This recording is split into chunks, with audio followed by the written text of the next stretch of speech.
Wel, be mae cwbl o ddyrnodau wedi bod nawr ers gêm glad yr Ian, bod chi wedi cael bach o amser i fynd trwy'r holl analysis. Fi'n siŵr beth yw'r teimladau ar ôl y gêm. Credu bod yr un peth fel ni dweud ar ôl y gêm oedd bach o siom ni wedi colli'r 2 gôl, ond gêm anodd i ffwrdd o gatre ac mae siawns i dysgu beth ni'n gallu gwneud yn well ar tro nesaf. Ie, un thema pan nes i siarad gyda ti, Harry Wilson a Nico hefyd, oedd bod rhaid dysgu o'r ail hanner yna, felly beth ych chi wedi dysgu? Bod son ni'n goffod newid gormod y ffordd ni ware, yn credu pan ych chi ymlaen mewn gêm, mae 2 ffordd chi'n gallu gwneud e. Chi'n gallu cario ymlaen y pethau, neu dod bach yn saff, yn ceisio jyst gweld y gêm mas, ac rai weithiau mae hwnna'n mynd yn erbyn chi. Fi'n gwybod nes ti sôn, mae'n 2 gêm sydd wedi bod o dan Craig Bellamy, mae'n mynd i fod yn broses hir o ddysgu a hefyd mae'n gyfarwydd gyda'r steil newydd yma. Mae Bellamy moyn ware, felly cyn i wybod, beth yw'r heriau i chi fel chwaraewyr pan sdim lot o amser gyda chi i ddysgu a wedyn wneud hwnna mas ar y ca? Pan i chi dweud sdim lot o amser, yn credu dyna beth ni eisiau fel garfan yw gael yr gwybodaeth mewn.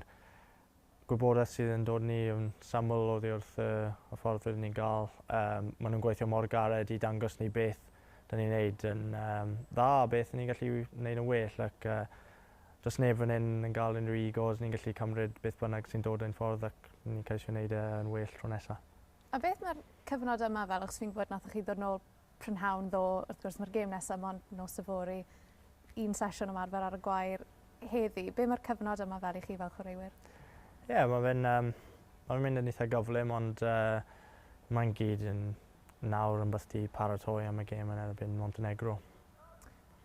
O ran gêm nos yfori, o'n i jyst yn siarad gyda'r rheolwr nath e weid y nod nawr yw cynnal y perfformiad am y 90 munud, nid jyst dechrau'n gryf iawn yn yr hanner cynta. Felly fel i chi mynd i gallu wneud hwnna, beth sy'n credu sydd rhaid newydd i osgoi'r slump yna sy'n dueddol o ddigwydd yn yr ail hanner?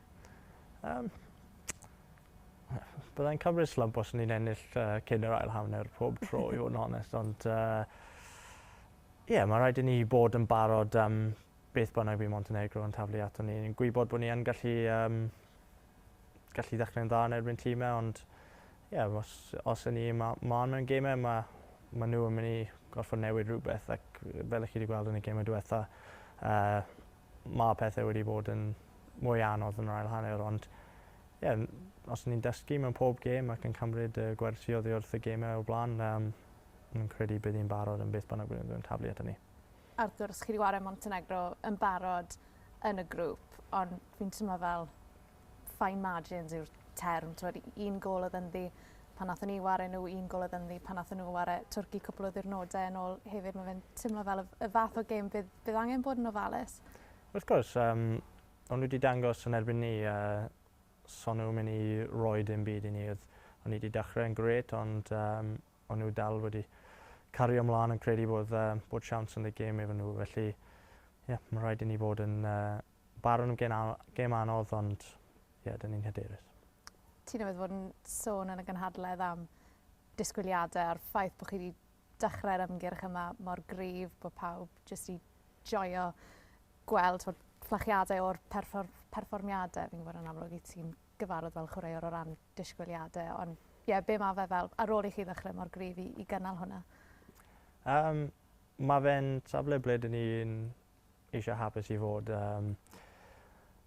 Mae disgwyliadau ni yn cael eu creu wrth beth ni'n gwneud yn y gorffennol, ac yr un peth yn nawr. Os ni'n dechrau'r dda yn wario gemau, bod pawb yn credu dylen ni ennill gemau.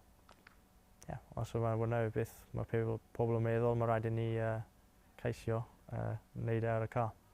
O'r ffaith Ben, yn ola, chi'n ôl gytre yn ware yng Nghaerdydd, chi wedi cael 2 gêm o ddi cartre yn ddiweddar. Braf fod nôl o flaen y cefnogwyr? Wrth gwrs. Mae fe'n wastad nais ware nôl yn Nghaerdydd. Oedd y walgoch sydd wedi teithio i Gwlad Ia yn clas, ond i gael pawb nôl yna, bydd e'n gret.